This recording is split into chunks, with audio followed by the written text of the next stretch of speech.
my cousin's a good dude. But just because his record says you did this, there's no context to it.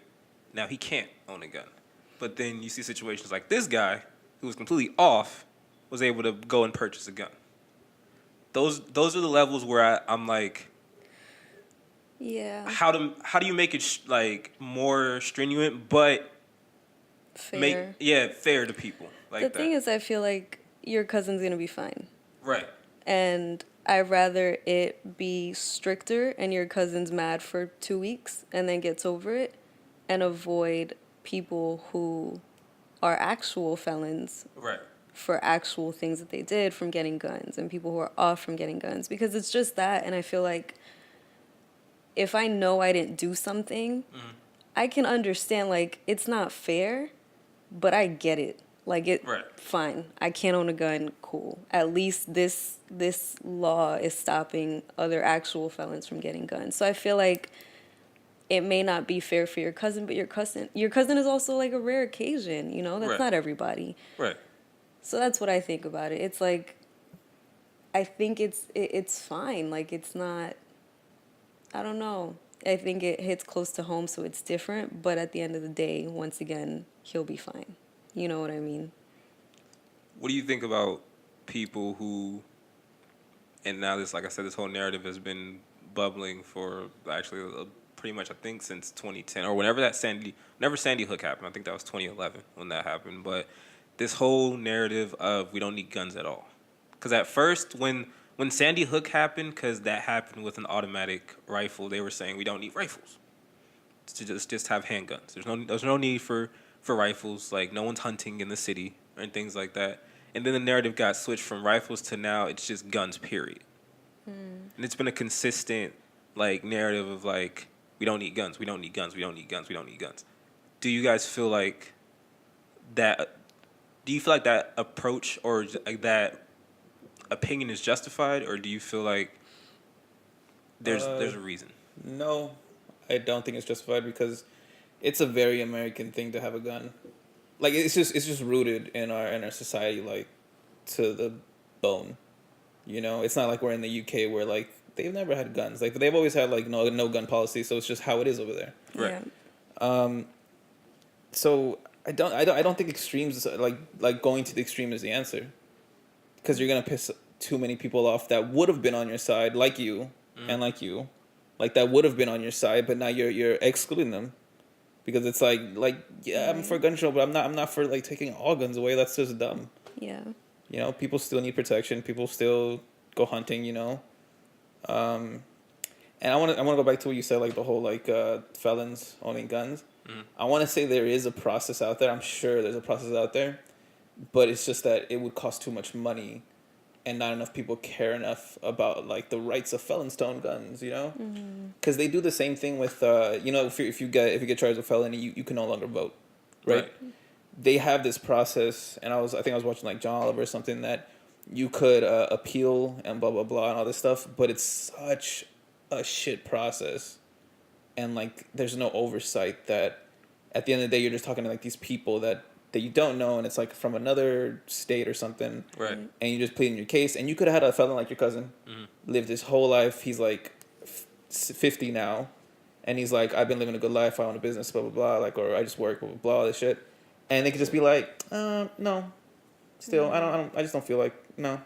Right. So if it's hard enough for like those kind of people just to vote, it's never gonna happen for like the felons that want a gun. I don't know if there's exactly a process, because I don't know if it's like a state by state like case thing or whatever. I know in California there is not.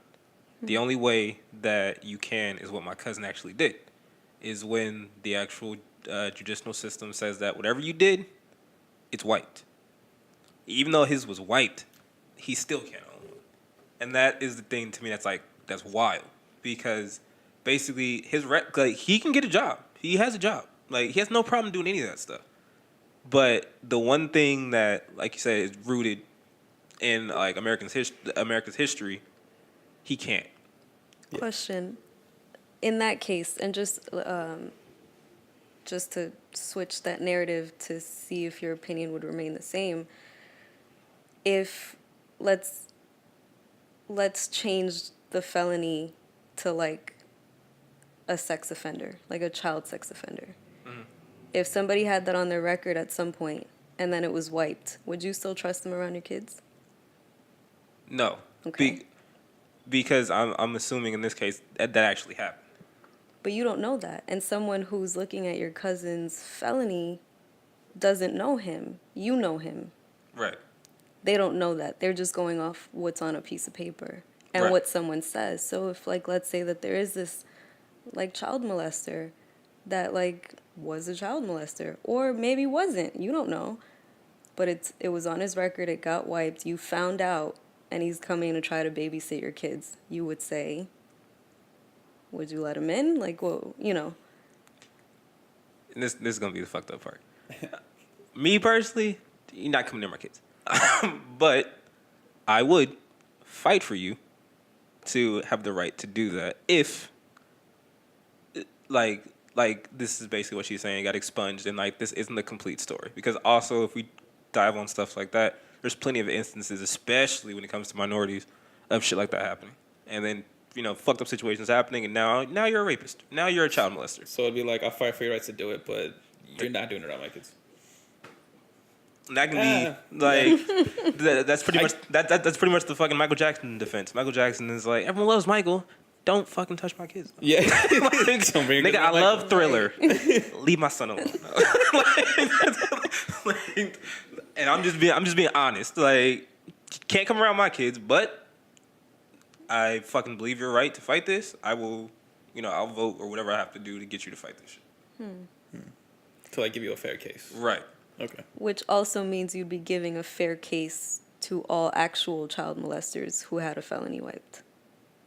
And would that be worth it to you for like some of them to slip through the cracks? The the cracks. So which is what I'm saying about the gun thing, where like once again your cousin's one in how many, and he, it's close to home, and you can stand up for him because you know him, he didn't do that. But right. all these other actual felons who were maybe doing who knows what with guns or planning that shit with guns, who got a felony expunged, can now, get a gun. Let me just build on top of that. Let's say in this crazy scenario, that your cousin gets a gun before you told him that you got a gun already. Right. But let's say he's fighting for his right to get a gun because he still has a felony on his thing. If he wins, let's say he wins his case and now he owns a gun. What if that started a domino effect of like now all these people that actually did fucked up shit and like the felonies are justified, like now they get to own guns. Would that be worth it to you? Like even though you do know your cousin, and I've met your cousin, he's a cool dude. Like would it be worth it just for like these kind of people to have guns to you? I'm gonna answer this, of course. Short term effects, no, because of course short term, like you're letting all these people who probably did do some fuck shit out. Long term effects, I would say yes, because over time I feel like there's a whole bunch of things that have been implemented at first that were horrible. Then over time it made more and more sense. I feel like that would be a situation where over time, hopefully, it would get like streamlined to where there's an actual process for everyone. It's just not like, oh, you fought it, you did all the steps, it's gone. You know what I mean? Like I would hope at that point when we'd probably be all dead. But by that point it's like, all right, these checks, like no, because it's actually happened. No, fuck that. Or I don't want it to be a process to where it's like I said, like you just pretty much like going to the DMV. You go, you stand in line. I didn't do it. Oh, okay, cool. Just fill out this paperwork. You'll get your decision back. Now you're free. Or it's like now you can own a gun or some shit like that. I don't want that.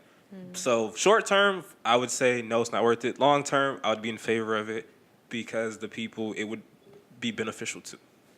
And this is coming from a family of fucking felons. So of course I have a different outlook on this shit. But yeah.